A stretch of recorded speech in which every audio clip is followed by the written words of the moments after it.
Good afternoon and welcome to the Health, Education, Neighborhoods, Parks, Arts, and Rivers Committee. And it's a little after 1 o'clock and we are in City Hall, room 1060. We have a quorum with all members at this meeting, and I'm going to call this meeting to order. And I'm also going to remind everybody in the audience who do want to speak for public comment or for any of the items to please sign up on the kiosk that's just right outside the door. And colleagues, at this point, I'm going to take the multiple item and general public comment. And I have one speaker for multiple items, right? And that's Antonio Ramirez. Come on up. You signed up for pretty much every single item. So I'm going to give you 2 minutes for public comment for the items and 1 minute general public comment. Can we separate it up? 2 minutes? All right. So it's 2 or 3? 2 minutes and then 1 minute for general public comment. I'll let you know when you're up for general public comment. Thank you, ladies and gentlemen. I think this is wonderful. I think we're going in a good direction. Ladies and gentlemen, starting with number 3, the Department of Recreation and Parks has really not done a great job in improving the quality of life of its of the visitors at the parks. We need funding for public safety, and we need funding for more security at every park in Los Angeles, in the city of Los Angeles. Every park needs at least 3 to 4 security officers and deputies or LAPD watching our visitors and protecting the children. And number 4, neighborhood council systems. I don't go to neighborhood council systems because I understand that they incite gang stalking. So if you are an independent thinker, you are a progressive thinker, and you are old-fashioned, they don't like you. Then you become targeted or gang stalked. So I do not go to neighborhood council meetings. They are no-no. Number 5, ladies and gentlemen, the diaper changing stations that you have in the restrooms. I will use the example of the Music Center Grand Park. The diaper changing stations are used at the Music Center Grand Park blocks 1 and 4 females bathroom as a audio and video spyware. There is audio and video spyware inside the diaper changing station. So when you pop it open, deliberately, the gangbangers and the others come in and pop it open so they can see everybody in and out of those the bathrooms. So again, the diaper changing stations in the Music Center Grand Park block 1 and 4 females bathroom does have the audio and video spyware hooked up inside. And all the junkies will tell you there is spyware in there. And so be careful. And number 6, And 1 minute for general public comment. 1 minute for general public comment. Okay, ladies and gentlemen, I will talk about the LA Kids Steering Committee agendas. I will consolidate them.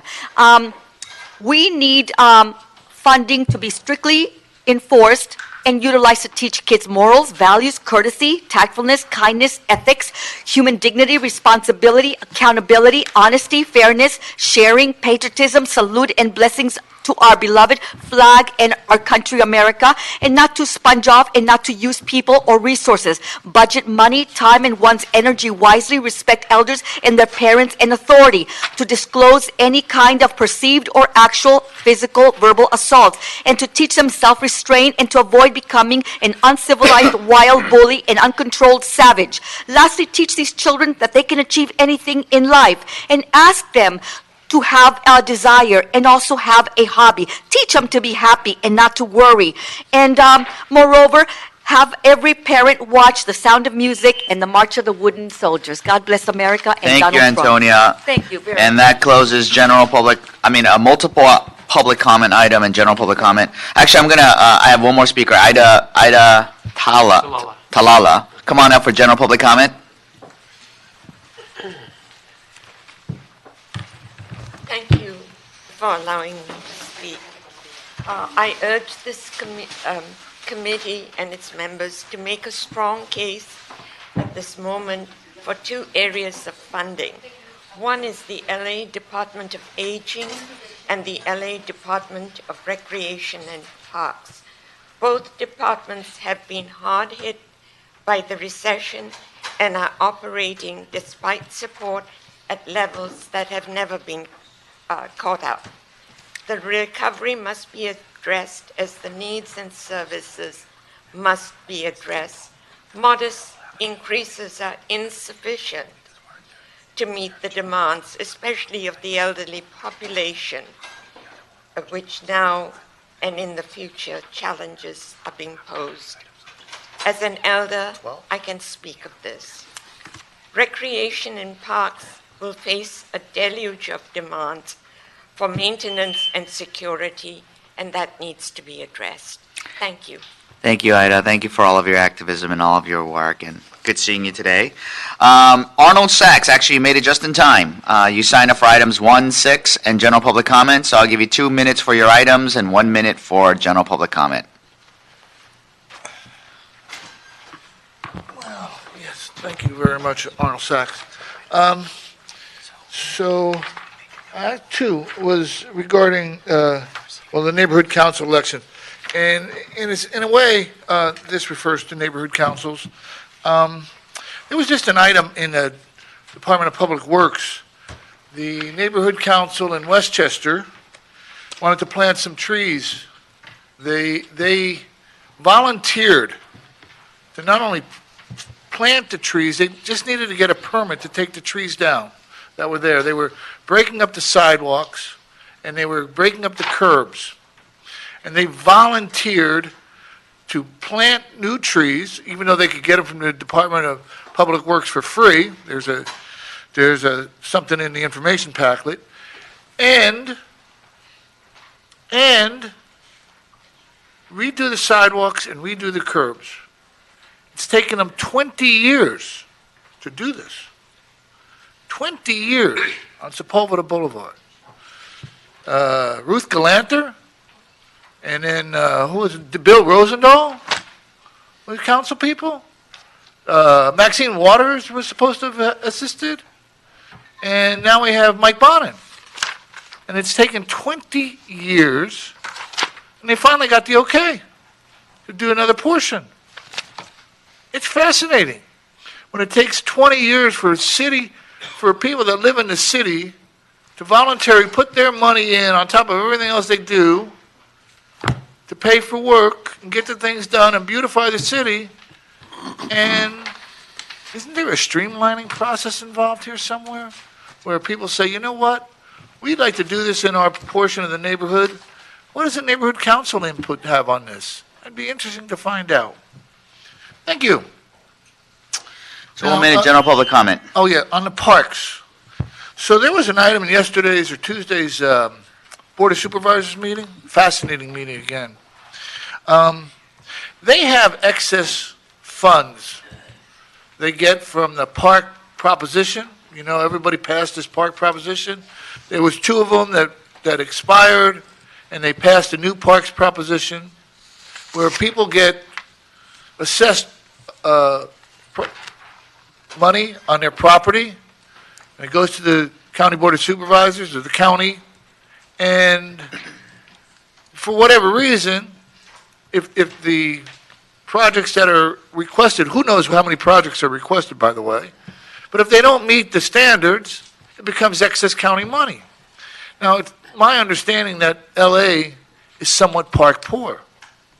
So what do you have to do to get money from the county so that it doesn't end up as excess park proposition funds? Thank you, Arnold. Thank you very much for that. And that satisfies multiple item and general public comment. And colleagues, there's been a request from Council District 15 to continue item number 5 for 30 days and request the department to work with the council offices to build out this report.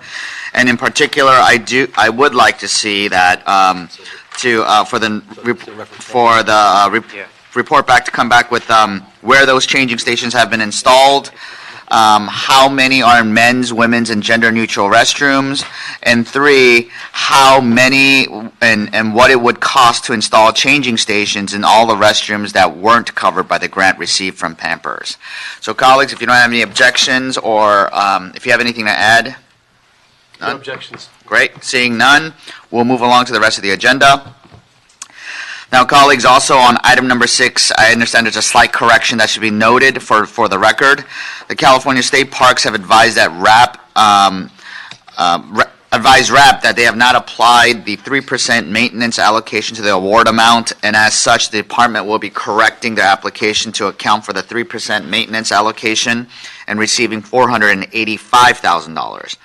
This does not change the recommendation in the board report before us, but it should be noted for the record that $485,000 will be awarded to the City of Los Angeles Department of Recreation and Parks. So colleagues, do you have any questions? No? Great.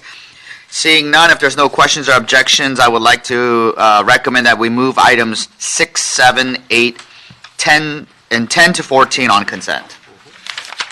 Any objections? None? So that'll be the order, but I believe the clerk, you want to mention something? 10, 14, or 8 through 14? 8, and then 10 through 14. So we're going to hear 9.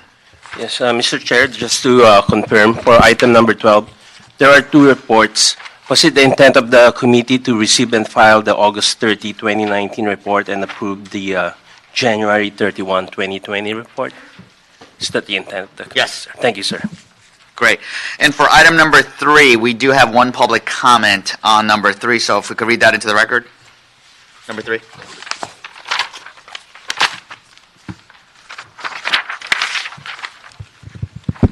Item number 3 is a motion from Council Members Rodriguez and Lee relative to the Department of Recreation and Parks to report with a scope of work to include equipment and staffing needs and any additional funding needed to address the quality of park user experience at Brant Park.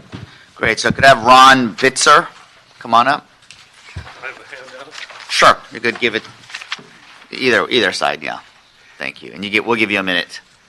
Mr. Chairman, members, staffers, thank you for the opportunity. I'm here to learn more about how funding can be freed up to enhance the staffing of our chronically understaffed parks and rec centers. Now, in recognition of today's story in the LA Times, I live in North Hollywood and have been active over the years at Valley Plaza and Whitsett Avenue.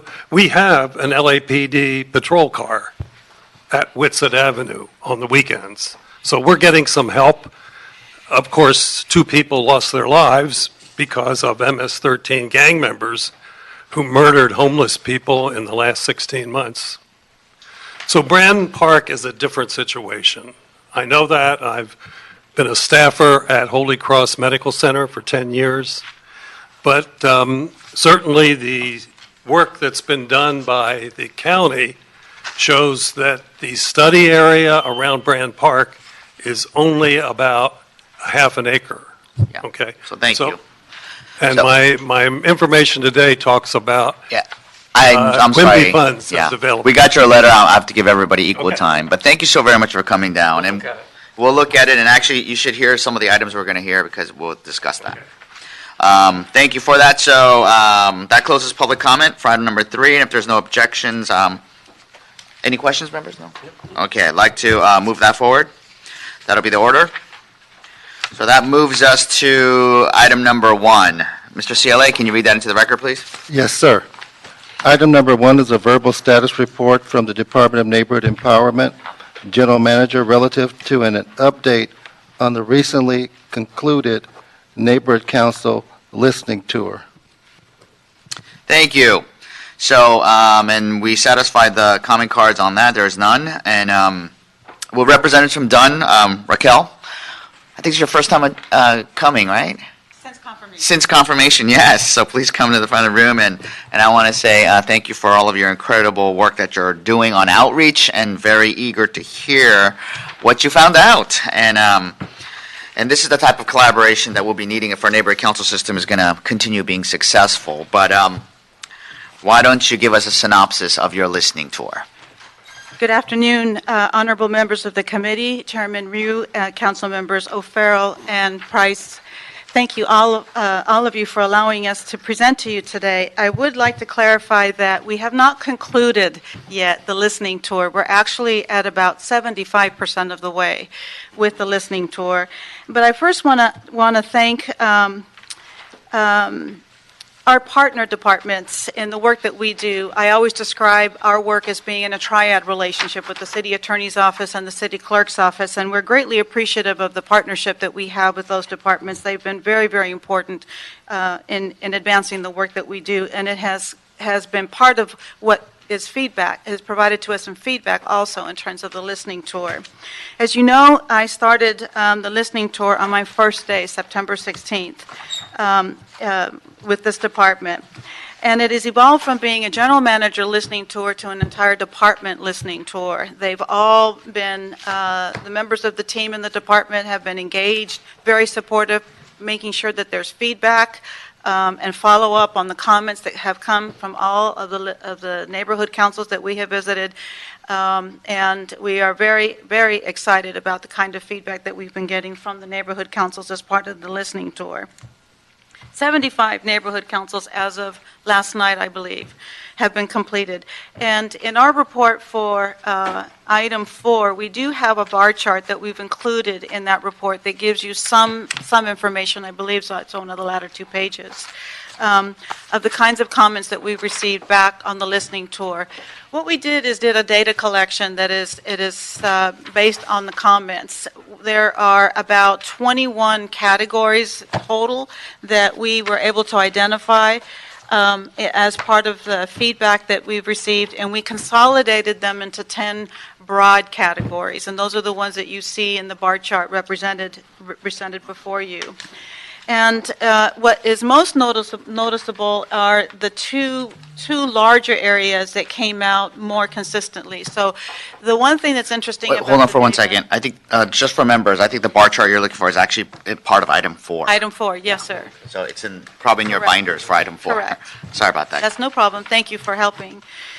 The data is definitely citywide. That's one thing that we noticed on the listening tour, that there was a lot of consistency citywide with the data that came back. So we didn't necessarily find one geographic area having comments that weren't reflected from in other geographic areas. There was a lot of consistency across the board.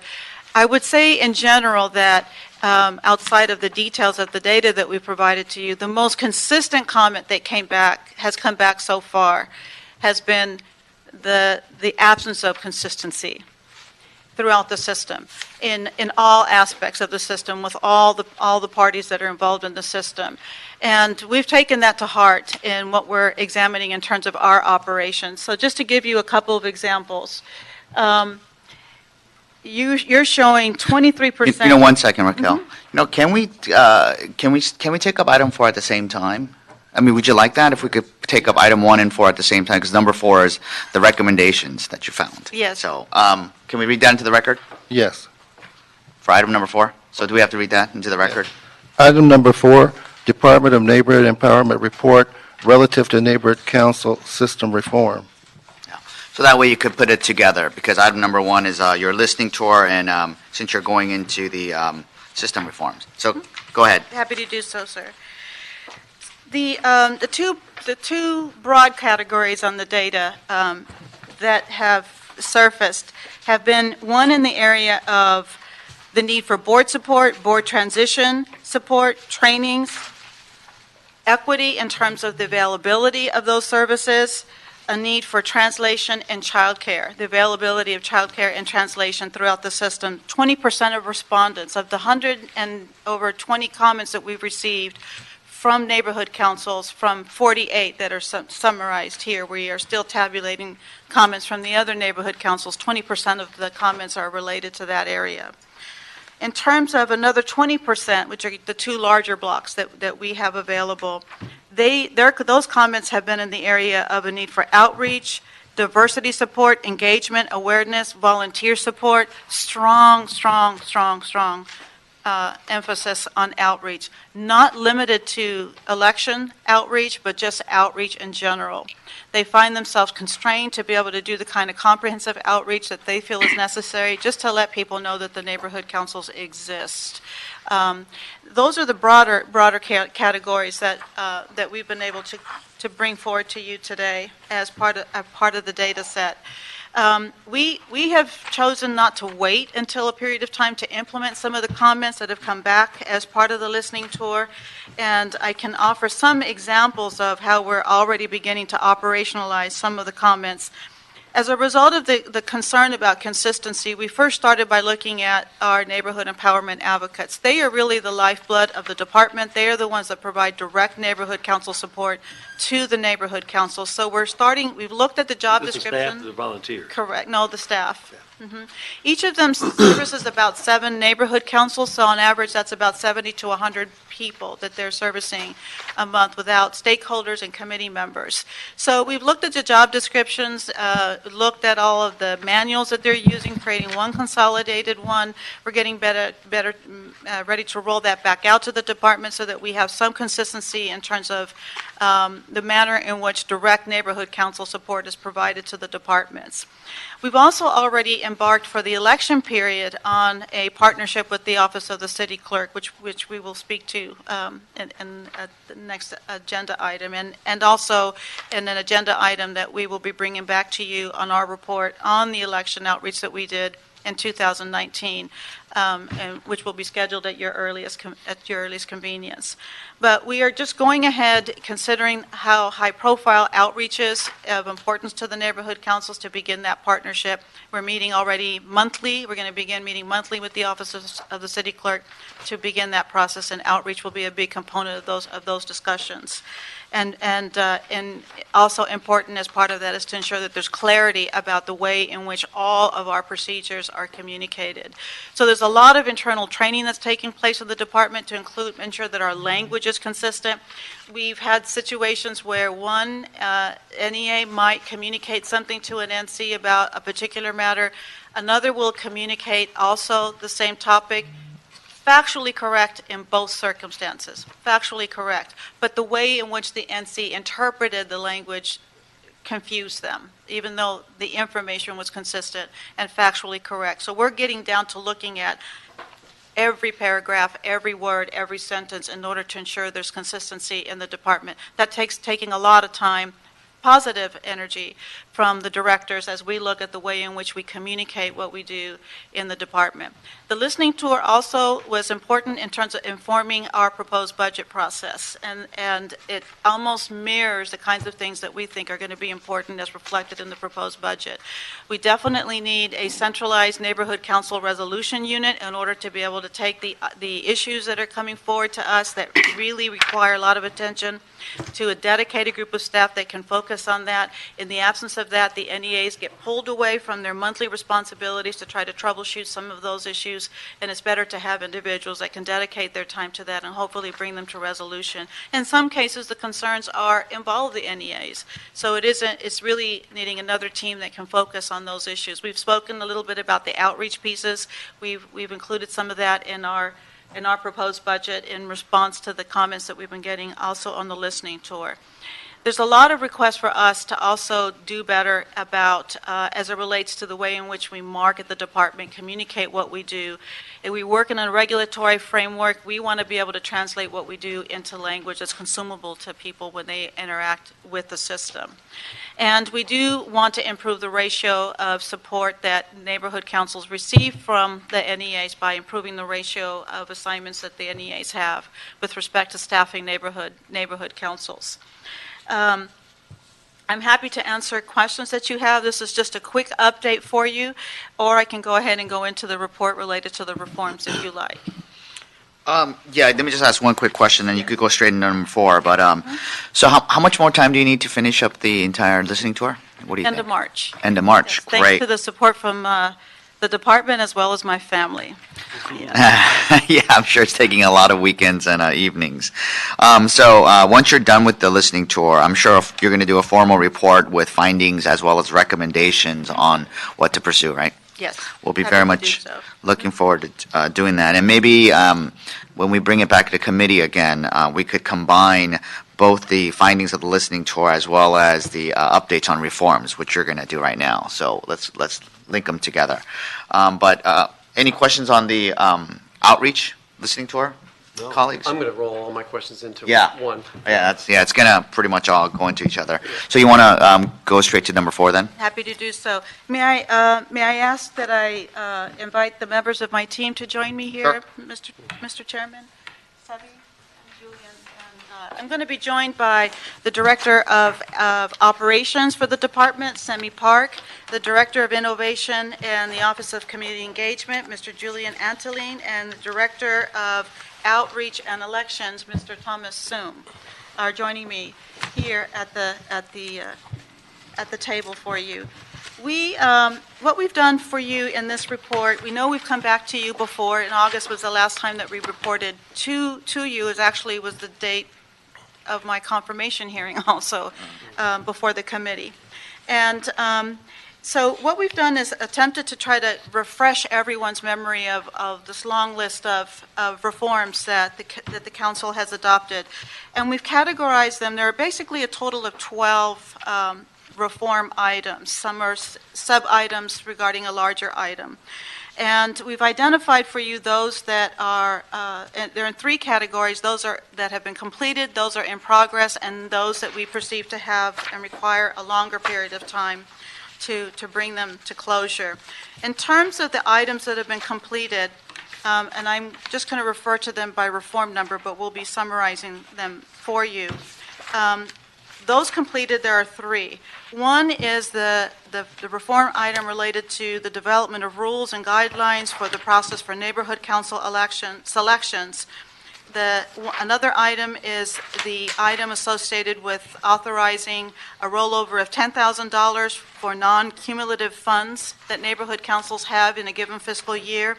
That has been accomplished. Last year, neighborhood councils, there was about $770,000 left in the last fiscal year of unused funds in the neighborhood councils. Of those, almost 400,000 or so were able to roll over into the current fiscal year for repurposing into their operations and their programming. The other dollars were lost or forfeited? The return to the city. Because of timing? Because of... I think the process is that all the unused funds go back to the general fund.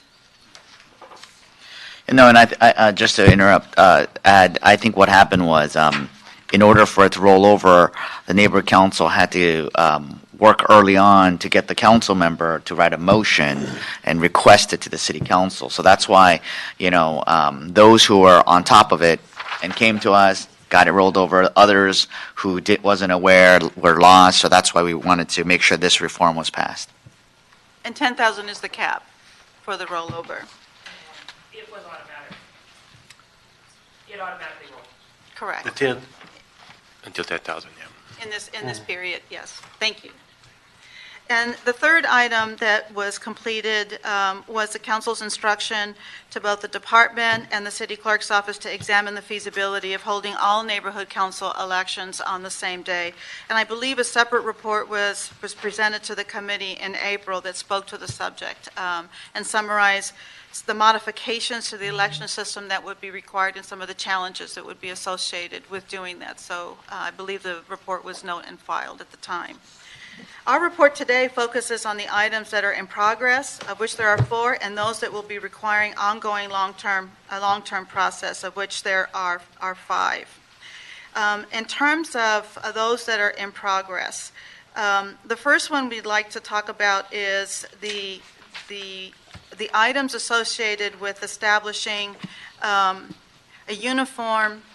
uniformity in terms of, as it pertains to the minimum age of voters participating in the neighborhood council selection and election process, the minimum board age, and enabling youth participation on neighborhood councils. The city attorney's office is drafting an ordinance related to that. We've come before the committee on that subject, and I believe are working with the committee staff in order to be able to schedule that back before you.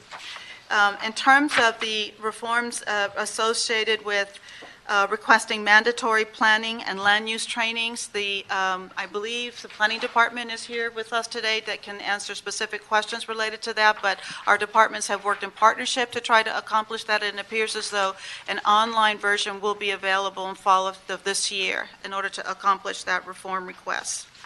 In terms of the committee's and council's requests, to develop an inventory of facilities that would be available for neighborhood councils to use. We're working in partnership with the Department of General Services to accomplish that as well. And not quite sure what our deadline is for that. We're also generating a report in the department that may include a list of NCs that are in need of facilities, while the Department of General Services creates a broader inventory list that could be available for NCs to use as they examine their needs. Additionally, the committee then, so those are the items that we've been able to complete and that are in progress. In terms of items, reform measures that require a little bit more time or a long more time in some cases. We're pleased that in some cases we've been able to make significant progress on some of the items that even though they require a longer term strategy. One is that through the Office of Community Engagement, we have completed a survey of city departments. We've polled the departments in terms of the civic engagement activities that they employ in their departments, and it was quite interesting. About 30 departments responded to the survey. Their responses varied in terms of some use social media, some use newsletters, some do hold meetings as part of their community engagement. Most of them are interested in having a more robust community engagement programming. Some of it is limited by resources, but not a lack of interest to do so. So as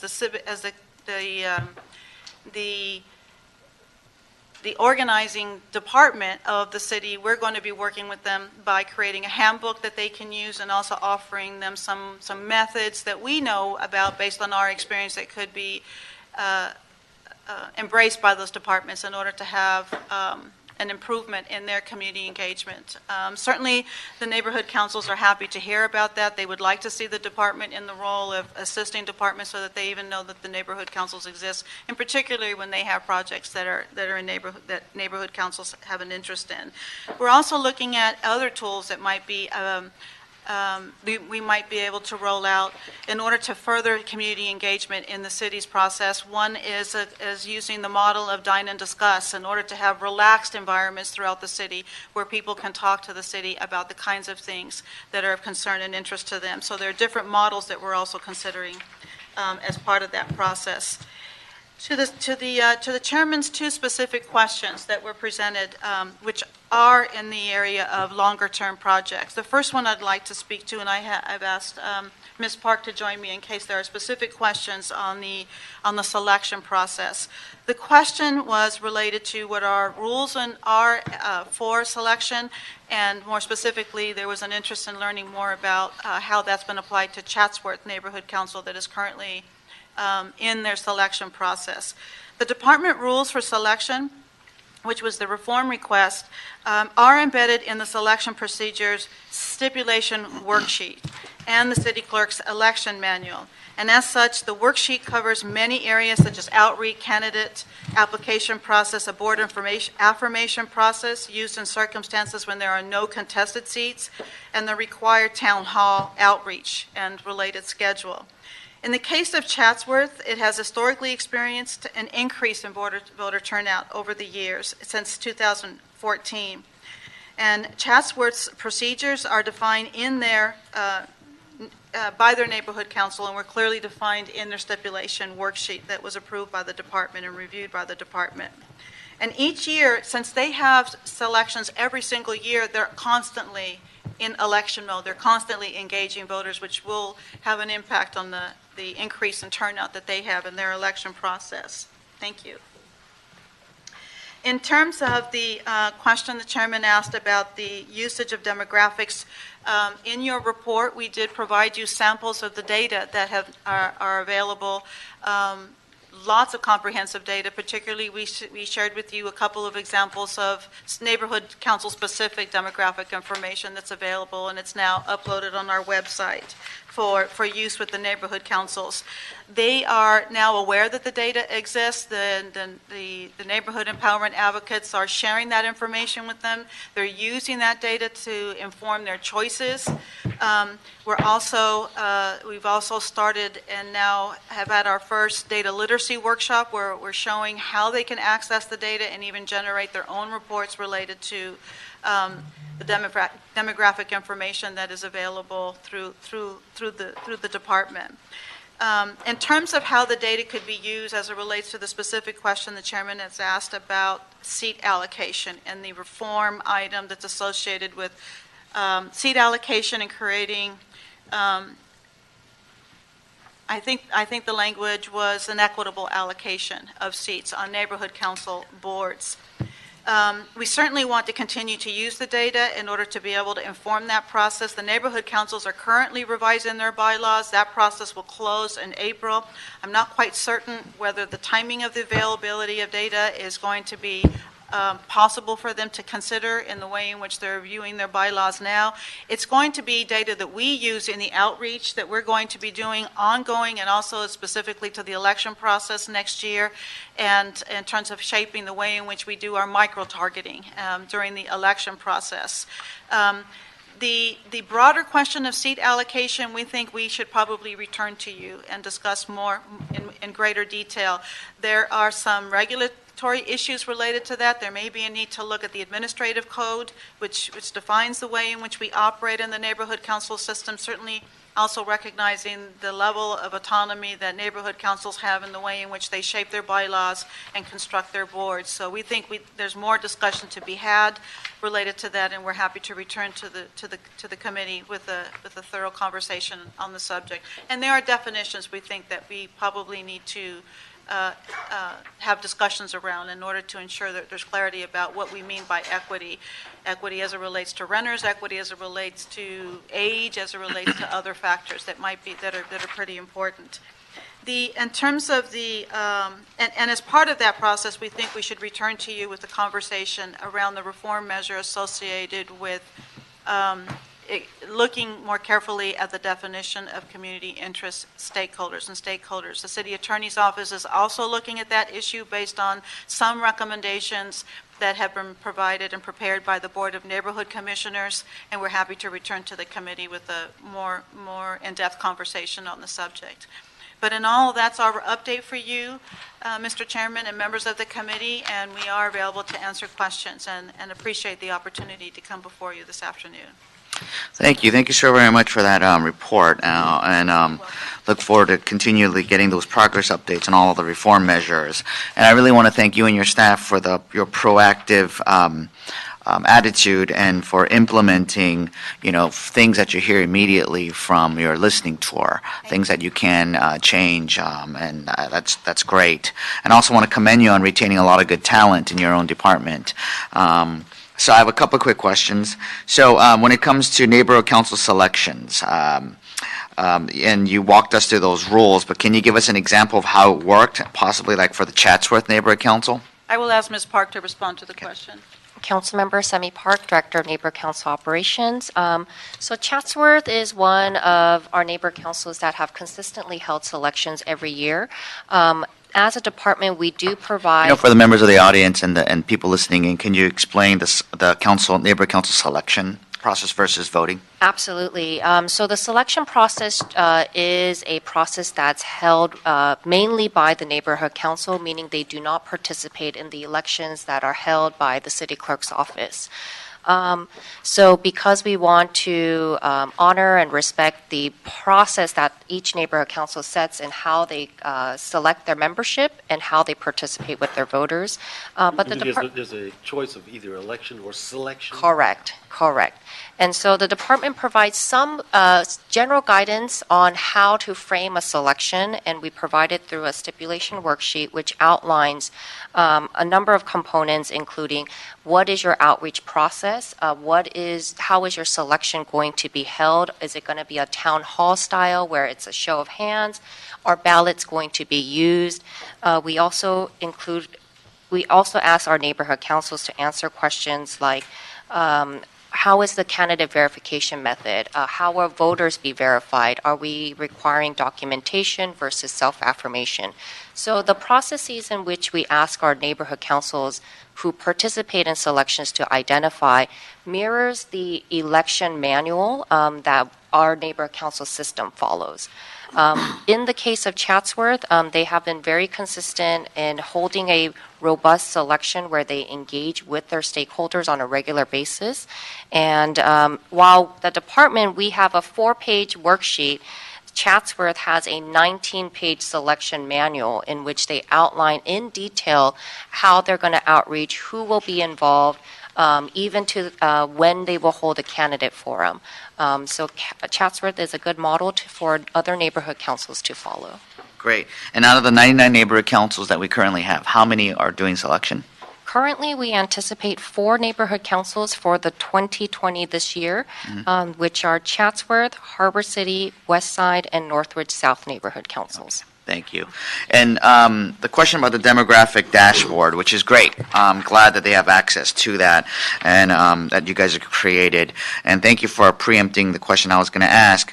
But I was specifically more asking how we could, now that this data is available to all the neighborhood councils, how to encourage the neighborhood, I mean, we can't force them to use it, but how to encourage them to use it in their thought processes for seat allocation. And maybe possibly, do you have any plans to maybe even do a presentation on showing how to access this demographic information and maybe even pulling some relevant data from their own respective areas to show them, how their community is made up? So I'm going to answer the question in part, and I'm going to also invite Mr. Antolin to also add additional information that I think would be of interest to the question, Mr. Chairman. In terms of the ability to show neighborhood councils how to use the data, we're doing that now through the data literacy workshops. We've had the first one in South LA. We have them scheduled throughout the city, and the first one, I think it had about 30 people in attendance, and the interest is growing.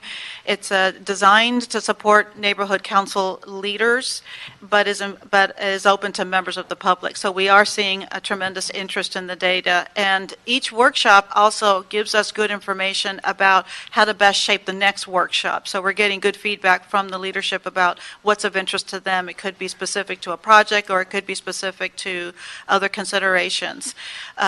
So I'm going to let Mr. Antolin answer a little bit more about that and then return to the question of seat allocation. Yeah, so regarding the data workshop, we are indeed having a workshop all over the city, and we will also train data liaison from each neighborhood council, so 1 to 3 data liaison each neighborhood council, and we will train them, and after 3 or 4 training with us, they will be as good as data people from the city. They will be able to be proficient using software like ArcGIS or business intelligence software, and they will be able to produce their own data. In the same time, we are improving our offer of data and data sets. As you can see in the report, we are making now available a lot of data regarding demographics. So that's mainly data that are attached to residents. But as you know, the neighborhood council system is inclusive and not limited to residents, but also community interest stakeholders. So we need to improve our different data sets to include all these stakeholders and to have a wider representation of each neighborhood council to be able to suggest a composition, a new structure of their board. Of course, I think it is very important that we consider data as a very powerful and efficient tool, but we have also to invite the neighborhood council board members and different stakeholders to also use it as a tool, but not only as the truth, and to also use their own judgment and their own expertise as user, as a member of the community to shape this board structure. Did you say you're going to give them an example of a board structure? Is that what you said? Yeah, I think we can. That's a kind of target that we can have once we will have additional data sets to give them a good picture of the composition of their neighborhood council. Mm-hmm. So for that, we not only need to make provide these new data sets and also have an industrial design way to provide that kind of information for 99 Neighborhood Council. So that will require a little bit of time, a little bit of resource. So that's why today we're not able to do it, but that's a target that we can, I think, have for the next fiscal year. Do you want to add something? Just, Mr. No. Chairman, I think I want to distinguish between what our efforts might be like as it relates to the question that you're asking versus a structural process that actually allocates seats to Right. specific categories Right. based on demographics. So we certainly are going to use the data. Mr. Soong can, if he would like, can add to that in terms of our outreach. So we're already looking at Yeah. the data. In our plans, we're going to be examining what their composition is on the board in terms of certain demographic characteristics, and then developing our outreach strategies that, in a way that speaks to the data that we already have available. Thank you, Raquel, and I think you see the sensitivity there. I just want to make sure that we're very sensitive and we don't judge or recommend. So that's why I was, I like the fact that you're doing outreaches in groups, but maybe if I know you have staff that go to every neighborhood council meeting, but do a small, short presentation and give examples of maybe tailored data sets for their area. But by no means, I mean, you'll find out more from when you do the outreach, but specifically showing them what structure of neighborhood council they should have or they could have, some might mistaken as a directive. So yeah, so let's make sure that it's sensitive to that. But I definitely want to let them know that that these data sets are available. So I'm sure you're sensitive to that. And I'm going to open up to my colleagues for questions. Thank you. Thank you, and thank you for the presentation, and also thanks for attending 72 neighborhood council meetings out of 99. That's quite an accomplishment. Is it, it's 75? Okay. It's now 75. Oh, you've done 3 more since this was printed, so Since Monday. good stuff. Thank you. That's quite a commitment, so your family definitely needs, to be hailed for that.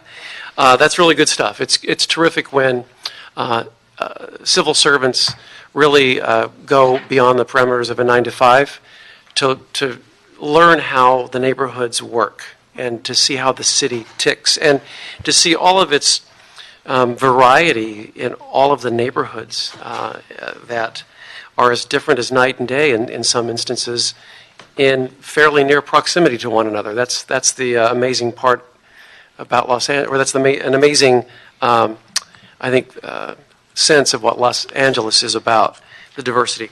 So a few questions I have is, I have a sense that your presentations and the questions that you've asked in general have been fairly consistent. Are there some themes that you are presenting so that you can get that consistent feedback from all of the neighborhood councils you meet with? So in the listening tour, I don't have structured questions for them. So it's important, and I appreciate the question, and thank you for allowing me to respond to it. So that means that it's important to realize that the data is highly subjective. It isn't the method. There isn't a quantitative methodological process that's in play. However, the data is still highly insightful. It is informative, and it is a true reflection of the attitudes and perspectives.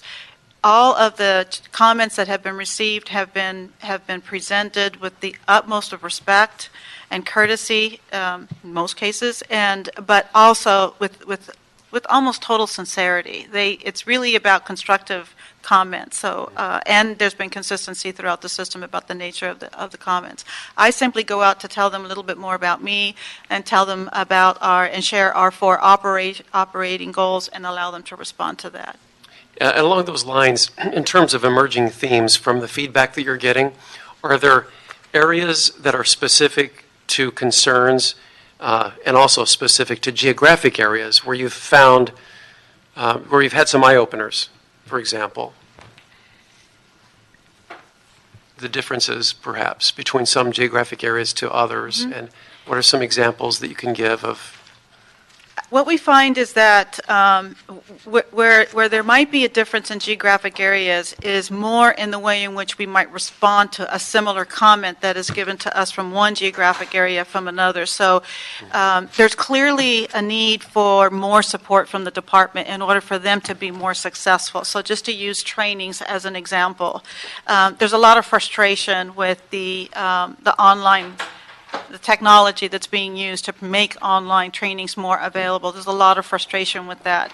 But what we would have to do about that is what changes geographically. So although there's a consistency in the comment, as we look at, given the expertise that the staff has about the communities that they serve, when we think about how we would operationalize a response to that, that's where we begin to think about geographically where the distinctions may be.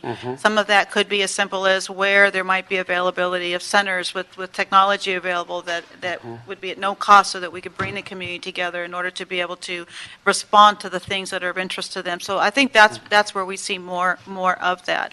What's interesting is when I came to this position, certainly there's a strong sentiment in the system that these neighborhood councils are autonomous, they make their own decisions, and they really want a very hands-off approach from the city. From the city.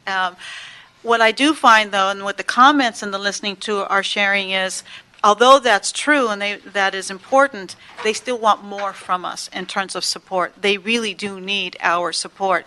But the newer generations of board members are speaking more clearly to that than those that have been in the system for a long time. They want more from us. They want us to handhold them through the process of getting to a level for proficiency in their management of their boards. Then they want us to take a step back. And we're happy to do that. So the way in which we accomplish that is where we might see some differences geographically in how we meet those needs. And I would imagine those conversations are going to inform your reform recommendations. Yes, right? they Okay. do. I look Yes. forward to that. Thank you. And then outreach has always been the number one issue. Even when I visit neighborhood council meetings now, there's always, even if the room is packed, there's criticisms to outreach, no matter where you go. So it's important that we can land on a definition of what outreach means. Because being a participatory government that we are, you have to strike the balance between outreach and then simply catering to someone's luxury so that they just sit at home and waiting for someone to knock on the door to get involved, which that's not how this is supposed to work, right? So it's important how you define outreach. Is it the occasional literal door-to-door outreach, which is great, and combined with social media and then email databases, et cetera. So I don't expect an answer right now, but perhaps in the final report, you can have a clear definition of what outreach is. And again, there might be different microclimates based on the variety of neighborhoods we have and languages spoken, where there could be some differences there on how people receive information and are encouraged to get involved. When we return, Council Member, with our report on outreach, we'll be able to have, I think, a much more robust conversation on the subject, and I think you'll be impressed with some of the micro-targeting that was done, and we welcome your feedback on some of that as we move forward. But certainly take note on the need in our final report to look at what a definition of outreach is. Certainly outreach doesn't mean you have a room full of people, because that's Right. not representative outreach and response, so we will be looking at that. Yeah. Sometimes the people who complain about outreach are the ones that go to the meetings, and they've been outreached to, and that's the reason they're there, which is, I always find that interesting. And then you've done 3/4 of the neighborhood council meetings now, and you're listening, and that's great. So I don't expect you to have all these opinions, but what are some priorities that are coming to mind that are starting to emerge that you might be thinking about exploring? Our next venture after the listening tour is, and Mr. Soong is leading this effort for the department, ties to your question, and that is strengthening the support for presidents and vice presidents of the boards in terms of having competent, strong chairs and vice chairs as a backup. So we are going to, and already starting to prepare regional meetings with presidents and vice presidents throughout the system on a regional basis. So that would be 12, there are 12 regions, that would be 12 meetings. So we would expect to have 20 to to 35 people at each of those meetings, really responding to, we'll survey them first and looking at some of this data to see what's of greatest interest to them, but we have some people that have a strong ability to teach parliamentary procedures in a Brown Act environment, which is quite different here. I certainly have a background in parliamentary procedures, given my background with the League of Women Voters. It's not the same when you operate in a Brown Act environment. So we want to strengthen that with the presidents and the vice presidents, and that'll be our next visit. Those will be our next visits to the region. I think that's great. And lastly, I became involved in neighborhood councils back in '99 after the commission was kind of wrapping up its work, and then there was the system for neighborhood councils being set up. And I was in a very different career, very busy, like most Angelinos, working a lot. And I wanted to make sure that my volunteer time was respected. And so I still feel very strongly that we have to land on a process wherein we encourage good volunteerism. And so you insert considerable ease for people to just leave their house and volunteer to help their neighborhood. But that comes with responsibility, right? And the responsibility is setting parameters and training and guidance. So striking that balance so it doesn't become too overburdensome right out of the gate when someone says, I want to be in a neighborhood council, but they might be working 40, 50, 60 hours a week. So we want to encourage a broad base of folks who have full-time jobs, sometimes even multiple jobs, who at the end of the day are sometimes more representative of the communities, but don't have time to volunteer or serve on neighborhood council boards because of their busy lives. So that's, I think, a balance to strike when you make the recommendations for reform on how do we make it easier for people to volunteer, considering how busy people are. We hear a lot of that. There are just people who are really, I break up neighborhood councils into three groups. There are those that are proficient, they do well, they kind of at it, they are able to run their meetings, run through their agendas, and they kind of like clockwork. We have to watch them anyway, but because weird things happen out there in communities. Oh, don't we know it? And then there are those. Then there are those that are in the middle, which are the larger percentage of them, and those are the ones that need a lot more of our support in terms of just the details of what the rules and operational responsibilities are, and just kind of developing the skill set to be able to kind of do these things on their own. Then there are those that I define as being in acute conditions, severely acute conditions, and I don't think using the word acute is an underrepresentation of what is happening there. Our data is showing that in terms of grievances, now grievances are complaints about a board as a whole. There are very few, relatively speaking. The bigger issues are board dynamic issues. They are highly consuming experiences and very energetic, with energetic boards, Personality, right? amongst other Yes, things. I see Melvin Kanya sitting back there. He could attest to that.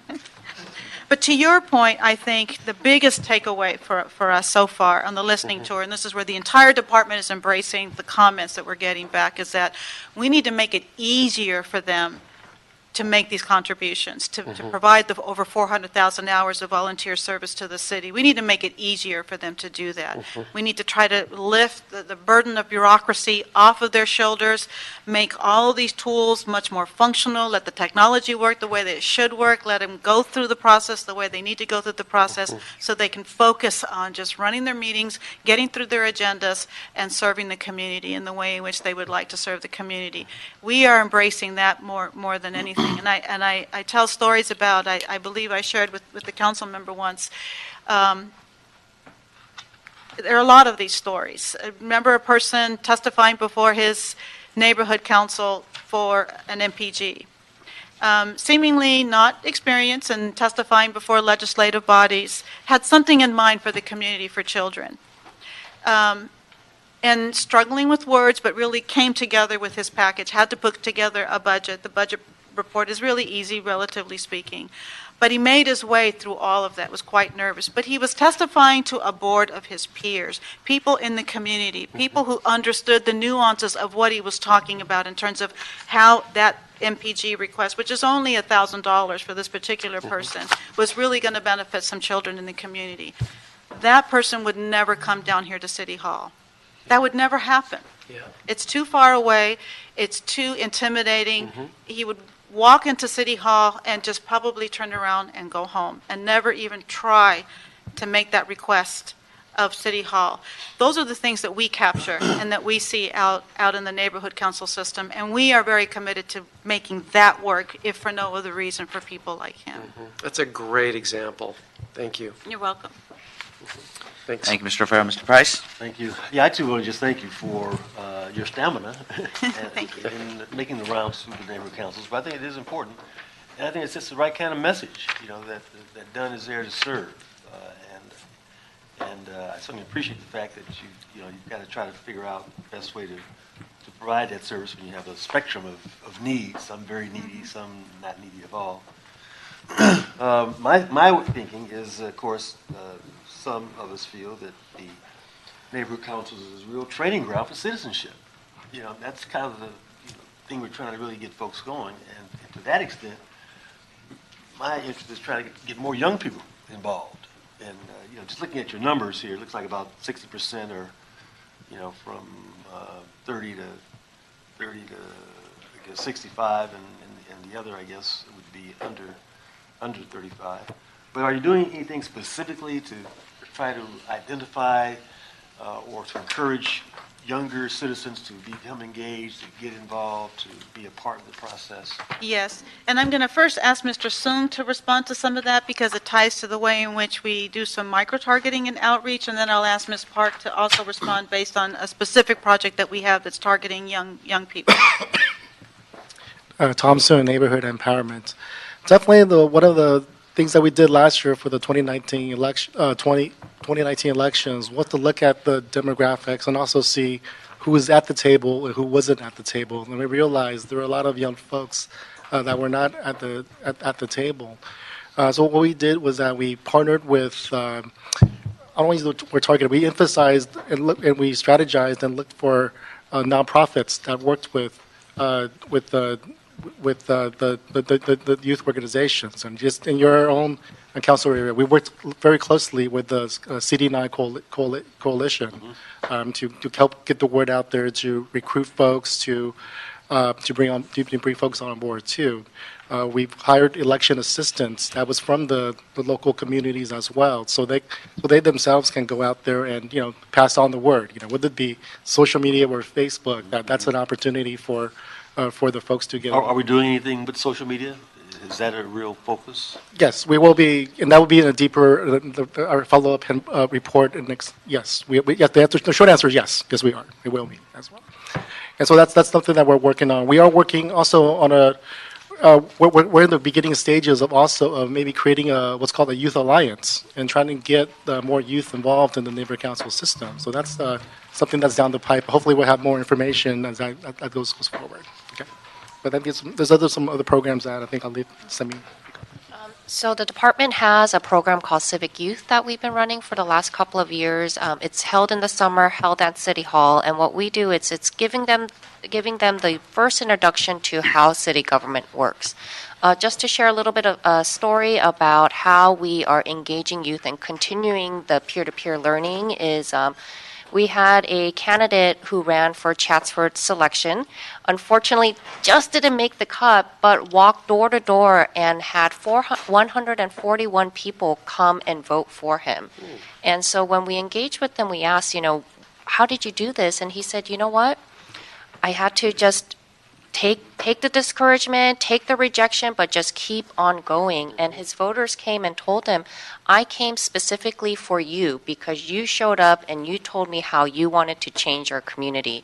And so once we, connected with Spencer, we worked with him to develop a handbook for our civic youth students. So at our last summer program, he came, shared with our students, what he did, step A through Z, gave them some tips on some costs buttons might be cheaper than doing flyers, or flyers might be more effective if you're walking door to door. Gave them some tips about that, and then taught them, kind of from youth to youth, a little bit about social media, presenting a public image, and he was able to really speak candidly with the students. So that's just one example of how we are encouraging and building upon the participants of the neighborhood council system. If I may add, and kind of closing at least what we would have to share, council member, on the question is, as you know, the department also has a civic university that it administers every single year that teaches the structure of city government, and particularly as it relates to the neighborhood council system. That civic university has served hundreds of neighborhood council leaders, but what we also do in that process is we invite members of civic youth to also participate, even though they're not on neighborhood council boards, but also the mayor's youth council. They reach out to the many young people that are serving on the mayor's youth council and invite them to also come to the Civic University. And if there are other groups that you have that you would like invited to the Civic U, it's in the evenings, usually to 3, depending on which of the 2 sessions we're talking about, 3 to 4 sessions in the evening. When does that occur? It occurs once a year. I'm not quite sure when the next one is scheduled, but that's another opportunity to bring youth. It's really, really good. And I've been really pleased on the listening tour to keep running into a couple of alumni, if you will, from Civic University who are now on the boards of neighborhood councils, and they were quick to remind me, I remember you were from Civic U. So it works. it was a very effective tool for them, and they're productive. They understand why they're there and the structure that they're participating in, which is important. We can continue that, and we certainly have some organizations, some youth organizations in Yes. CD9 that perhaps would also like to. Be terrific. Lastly, Mr. Chair, I was excited to learn about the Planning 101 initiative, and just sort of curious when and where that's going to roll out, and how you see that that kind of workshop being hosted and coordinated. May I check and see if the planning department is here? They were going to be joining to respond to questions. Please come forward. Thank you. How are you? Thank you. Good afternoon, Tricia Keene from Department of City Planning. We are also very excited about the idea of rolling out our Planning 101 training more broadly. We are looking at a couple of different models, including a fully online webinar that would be available sometime later this year that could be accessed at anyone's leisure, covering whatever the materials are that we've heard from our own outreach with our community liaisons, as well as working in partnership with Dunn to understand what's needed for the neighborhood councils. The other thing that we've been discussing is whether there would be some value for having that training or a similar training available on an annual basis in person. If people are more receptive to an in-person training, having a regularly scheduled similar training every year that's available, coupled with our webinar series or webinar classes, as the case may be, are all things that we are very excited to partner with Dunn on. Well, I vote for both. I think the online is certainly important and useful, but you can't beat face-to-face once a year at a certain time. Folks just sort of plan it, and they know it's going to be there. So, but congrats, and I appreciate the collaboration between planning and Dunn making it happen for the benefit of the community. So, Thank you. Great, thank you. Thank you, colleagues. Wonderful report. Since there's no further questions, I'd like to recommend that we note and file this report, but we are going to have you come back for the remainder of the hearing, outreach that you're doing, and also the implementation of the recommendations. So thank you so very much. My pleasure, and thank you once again for allowing us to present to you today. Thank you, thank you. Thank you. Great, so that'll be the order. Next, well, Raquel, you could stay, actually. You're here for the next one, too. Item number 2, if we could read the item into the record, please. Sure. It's the city clerk report relative to the 2019 neighborhood council elections. Great. And we have no cards, right? No cards. Great. So, if Holly, you want to come join us? Thank you for patiently waiting. And we also have Raquel Beltran from Dunn as well.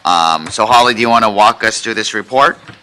Holly Walcott, City Clerk. Actually, I'm going to defer to Sophia. Okay.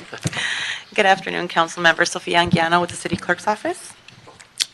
So, for the first time since 2010, the Office of the City Clerk conducted all aspects of the 2019 NC elections. In summary, we held 81 elections between March and June of 2019, with a total of 13 NC regions. Nearly 22,800 voters cast their ballots for approximately 1,800 candidates. Nearly 3/4 of all voters were NC residents. 9% of voters identified as community interest. The median voter turnout was 168, with the highest turnout being for Venice NC at 1,729 voters, and the lowest was for Olympic Park with 22 voters. A total of 1,804 candidates were certified to run for elections for 2019. We participated in 9 regional candidate workshops in collaboration with Dunn. We recruited 51 poll workers, and we debuted an online application for the community to participate in the elections. We held 24 poll worker trainings across the city. We had 2 neighborhood councils have their first board member elections. Those were North Westwood, as well as Historic Cultural North. 13 elections were suspended due to lack of candidates, and they went through the Dunn affirmation process to seat their board members. 48 election challenges were filed for 22 NC elections. The city clerk affirmed 11, and the remaining challenges were dismissed. In late July and August, the city clerk and Dunn held a host of feedback sessions to obtain input of how we can improve the elections.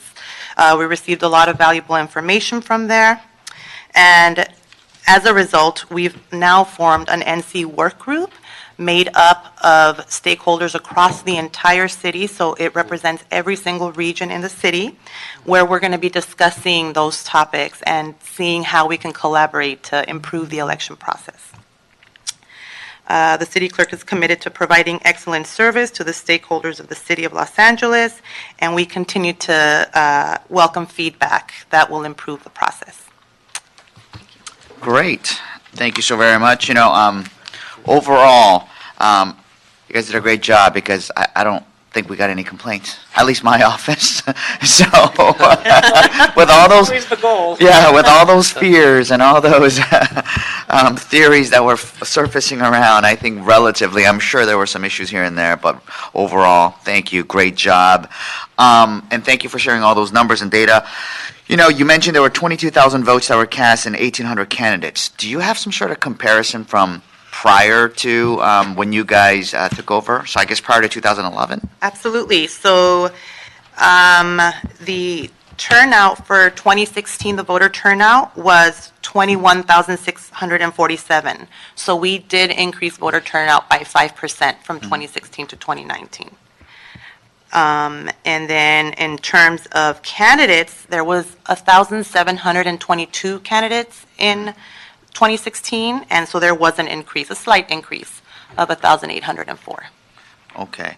Does the 2016 election, which election incorporates the phenomenally high turnout from the Wilshire Center? That was a subdivision election, so that was that was not included in the election cycle. That was for a neighborhood council to split to become 2 neighborhood councils. Do you maybe have the 2014 numbers by any chance? I do not. We can get it to you. Yeah, we can get it to you. Yeah, if you could send that to all of our offices, just Sure. so, I'm sure it's an upward trend, but it'll be good to know. Was there any specific election issues? I mean, there were so many reforms that we instituted, and this is the first time you did the full amount. Was there any specific election issues that your team encountered where some more uniformity or cohesion with the system would help solve? My gut impression was a couple of issues. One, that we had some issues with interpreting bylaws when it came to certain aspects. So we are working with done to make sure that we have those clarifications right now. Because we have a tendency, being the city clerk's office, to go verbatim as it's written. And it may not have been the intention. So if there's a different intention, we need to make sure that that intention is reflected in the bylaws. So we saw a little bit of that, but we were generally able to resolve those issues. We also had some security problems this year that we had not experienced in the past. Of course, it had been a while since we were out in the field. There were just people running against each other that got so angry at each other that it escalated. And generally, when we were prepared for that and had people out there, it tended to run smoothly. But it was those that we were not prepared for. You know, if people had been fighting throughout the process, then we had extra people there. But then there were other situations where we were blindsided by factions fighting. So we have asked for an increase in as-needed staff for the next go-round cycle. We need to make sure that we have enough people, you know, to address those issues, to have enough people at the polling sites. Are you talking about civilian staff or Oh, yeah. security? Like Oh, no, civilian officers? staff. Okay. If we have enough people, we Right. can generally Calm things down. Yeah. calm things No down. one, no one I mean, came to, if it got that bad, we call the police. no one came to blows. Yes. Oh, they did? Okay, lovely. I'm going to defer. Wow. Okay. Yeah. Well, you know, when it comes to the definitions, actually from the previous presentation, I think we're going towards that, and I think Raquel mentioned how they want to go and redefine everything and make sure. So I think that'll work hand in hand. But we would love in your next report for updates on reforms from Dunn after talking with the city clerk on suggestions for security. I mean, is it just more staff, or do we want to maybe ask LAPD to do a drive-through, or whatever recommendations you guys might come up with, working with the city clerk on that. But that's a Right. We also have the cost issues that go along with that. We want to Yeah. make sure that Yeah. we are safe, but that we also aren't, blowing out the budget either. right. So we want to be some cost-effective way. And yes, ever since 2016, there has been lots of anger. So that's a good point, which I never thought about. Yeah, so just briefly, for the most part, stakeholders did express that they wanted a longer period for candidate filing.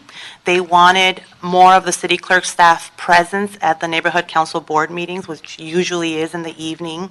And they also, again, not only for security purposes, but they did want more polling staff available on election day to provide interpretation services to the diverse communities, and as well just to relieve staff of and relieve the public of the long lines. For example, with Venice, that they had close to 2,000 voters. So in our proposed budget, you will see an increase in staffing to address all these issues.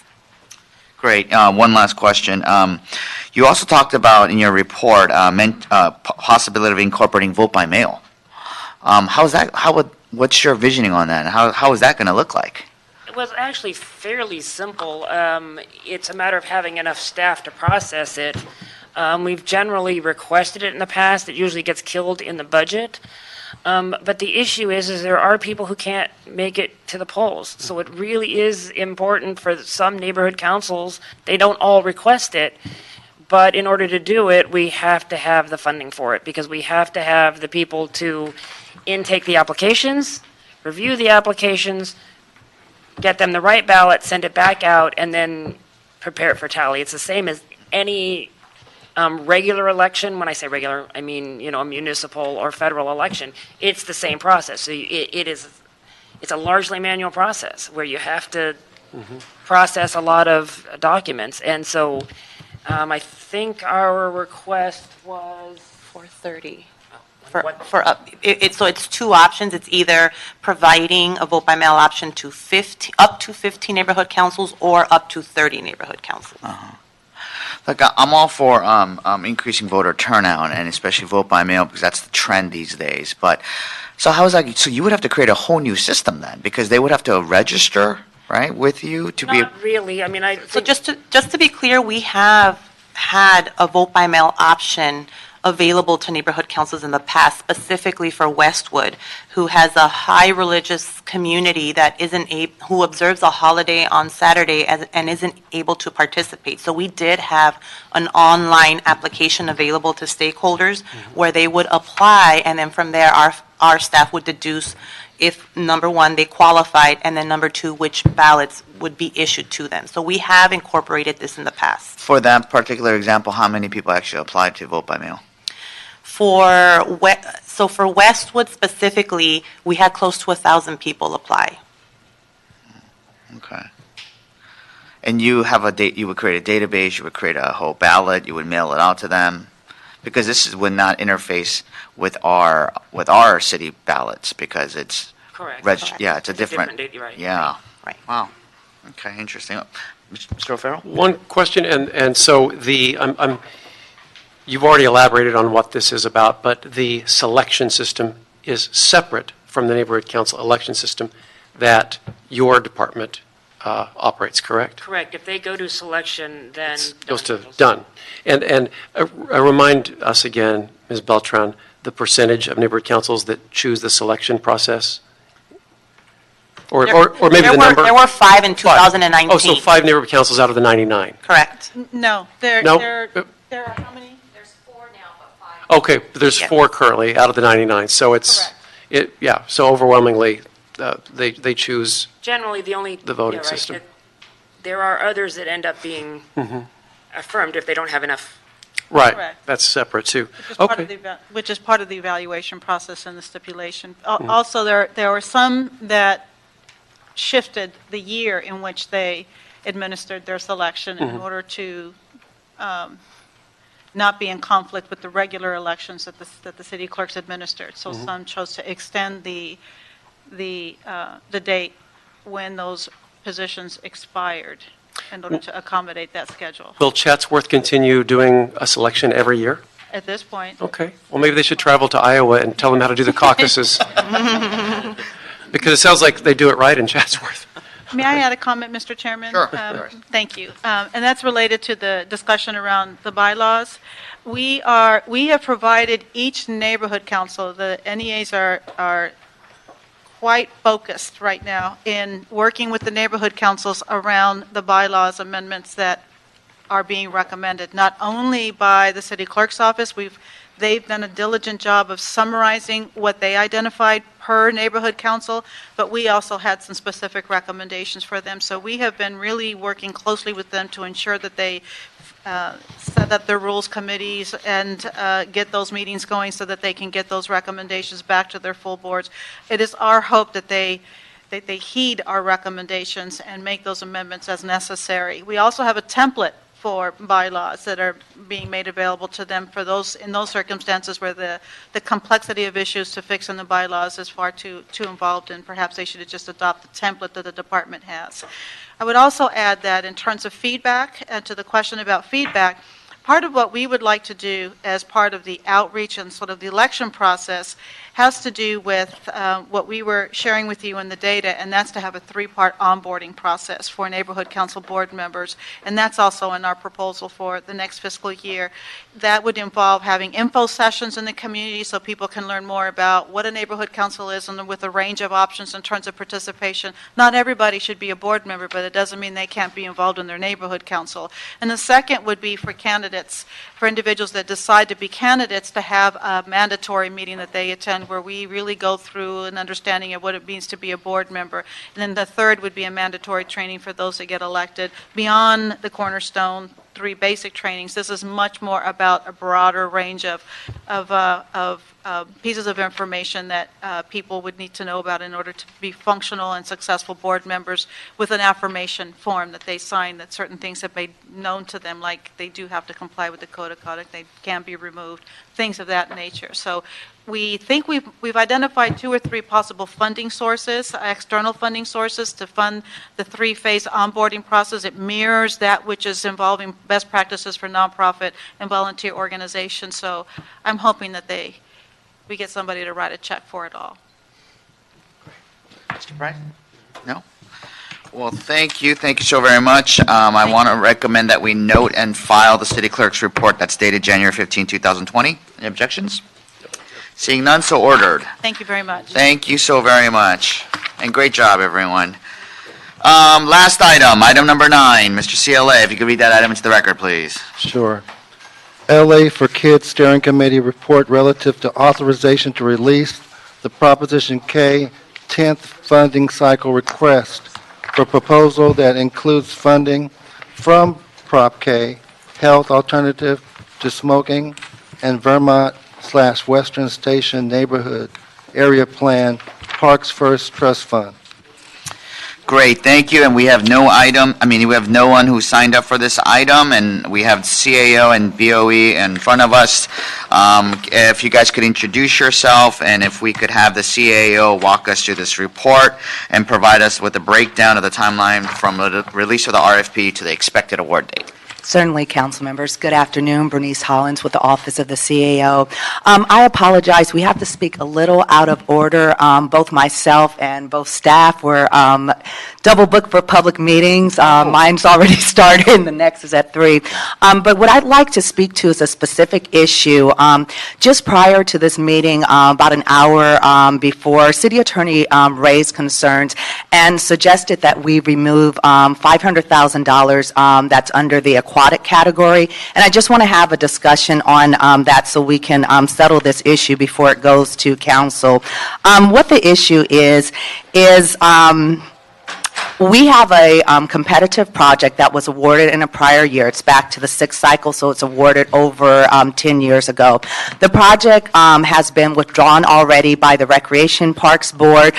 Essentially, it was never implemented because it had a significant funding shortfall that was never addressed. At this point, the original design that was conducted for that project has been become obsolete because of the time that has passed. It's no longer up to code. We, of course, always notify council offices whenever there's items that are impacting their districts.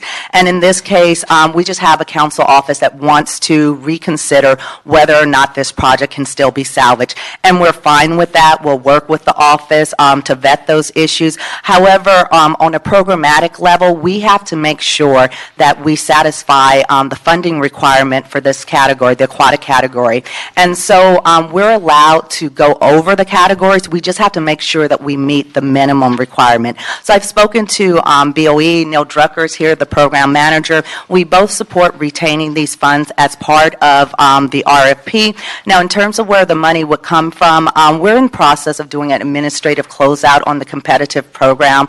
Once we complete that, we will be recognizing savings. So we should have sufficient capacity to cover this $500, regardless whether or not the other project gets withdrawn, and we would not be taking away resources from the specified program. Now, in terms of costs, the RFP is a very extensive process. It involves BOE, Recreation and Parks, my own office, City Attorney. There's a lot of staff working on it, so it's a significant overhead cost. It's a significant time commitment. It takes 14 months to complete. So we don't want to find ourselves in a position when the program is terminating in 7 years of having to do another RFP process simply to meet this target. We feel it's far more reasonable to go ahead and include it. And like I said, in the end, if we're able to resolve the issue and have the other project move forward, then we would just simply exceed this category, but we would be sure to meet the minimum requirement. The suggestion that was made by City Attorney was to issue an addendum to allow time for this to play out, but we're on such a tight timeline at this point, we can't afford to have any delays. Ultimately, in the end, if we're not able to award these monies on time, we could potentially permanently lose multi-millions of dollars to the program. The project that is being withdrawn is the Costello Pool project. It's in Council District 14. And like I said, 6 years ago, 6th cycle, that would have been almost 12 years ago. So there's been multiple attempts to resolve this. And like I said, we're committed to working with them again and see if there's anything that can be salvaged.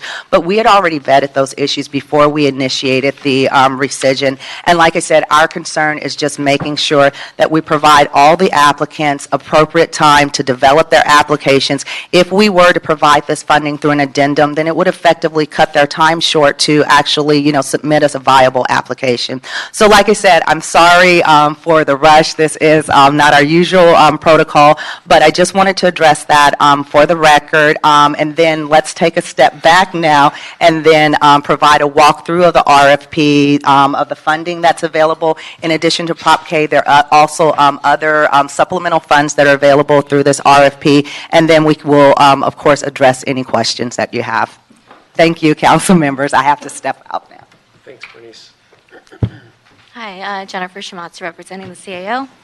So there'll be a total of $20.53 million available through this RFP. $14.08 million will be in restricted funds and available for the following 4 categories. It's $10.65 million for youth schools, $500,000 for aquatic upgrades, a little under $200,000 for urban greening, and $2.73 million for acquisition. So like Bernice said, these 4 categories are needed to meet the minimum requirements of the ballot measure.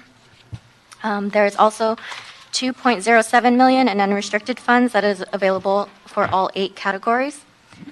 $1.23 million is available in HATS funding, and $3.15 million is available in Parks First funding, with an additional $555,000 in additional funding set aside for maintenance.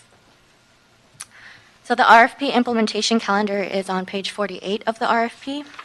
So please note, these dates are subject to change. I'll just highlight the important dates for you. So the RFP is expected to be released on February 27th, with applications due on May 28th.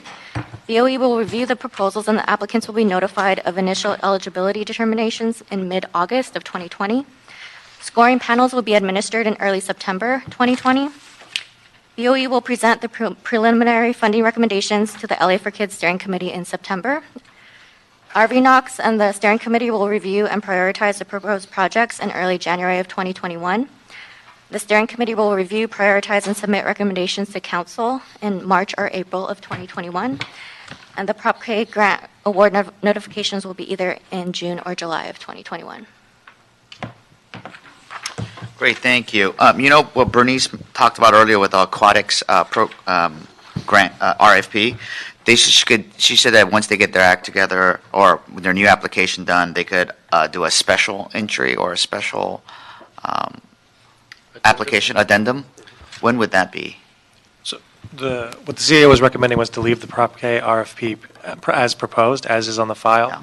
The suggestion from the city attorney staff in our office who work on this is that because the funding isn't actually there, because the action hasn't been taken to rescind it by city council yet, because of the request from continuance from CD14, that the money actually isn't there, and so if you could remove the $500,000 and issue an addendum in the coming weeks to add it back into the RFP, but the CAO is recommending to leave it as is. Oh, okay. So it wouldn't be any, yeah. If you're going to follow the CAO's recommendation, you wouldn't have to take any action to agree. Great, okay. So what are some of can you go over the eligibility requirements for the applicants and the proposed projects? So eligible proposers for the RFP are governmental entities, nonprofit organizations, and city departments, and it's for capital improvements or acquisition projects that would provide recreation or community services or facilities serving the general community, providing services to youth or gang prevention and intervention services. Okay. And Neil, can you walk us through what the BOE will be looking for during a site visit that you'll be conducting in August? Sure. As we just step back a little, first Neil Drucker, Bureau of Engineering. As we receive the proposals, we actually review them. The Bureau of Engineering reviews them to make sure they are eligible, that they've dotted their I's and crossed their T's and completed all the required documentation. Once they go through that, we then go out to the site, and my staff will look at things like what is currently there, whether the site is currently developed, does the site meet the needs that are identified in the application. So if they're going to build, for example, a child care center, is the site currently zoned for a child care center? Do we see issues with the site? Is there potential for contamination, other nearby uses that might not be conducive, for example, to a child care center? Basically, we're looking at, does the project site fit the project that they're applying for? Sometimes we come up with additional questions at that point, which we go back to the applicant to give us additional information. But really, we're looking at, is this an appropriate site for the type of project that they're proposing? So basically, it's May 28th. They have to submit their application by, Correct. right? So in most cases, for a project of this magnitude, it's probably something that's already been in the works, right? In many cases, we see all sorts of different applications. We see applications for projects where they're literally coming to the city for the final few dollars. The project is basically completely designed, they're ready to go to construction, and they're just short funded, as well as projects that are, I won't call them pie in the sky, but that they're literally just starting to think about the project. This funding becomes available, and they think, this is the perfect marriage between our project and the city's funding. So we see everything in between. Evaluation, what do you look for? Someone who just needs that last little bit, or someone that's got a grand pie in the sky concept? We tend to, because this is a program that has a limited lifetime, and these grants are 3-year grants, we look for projects that are at least far enough along in design that they can be completed. So we really call it project readiness, and that's one of the big scoring criteria. Is the project ready for our money within the next few years? So that's really what we're looking for. So if it's truly pie in the sky, they haven't done anything, and it's a humongous project, it's going to be hard to fund it. Okay. So, this is, I guess, good news bad news that some money were left over. That means other projects that got canceled, but good news that there's another $20.5 million available. I guess we all have up till May 28th to make sure these submissions are done. For the record, I do want to say that my office, I'm going to try to work with you guys to look at transitioning a Mayor's Bridge Home program site in CD4 in the Los Feliz area, which we're looking 3 years after the Mayor's Bridge Home is done to creating it into a senior or a community recreation center. So clearly is, can we get all the paperwork done by May 28th to fulfill all of Neil's conditions. So, and just to let you know, Councilman, we do conduct training sessions, and those will start right after the RFP is released. So if anyone has any questions, we strongly encourage them to attend the training sessions.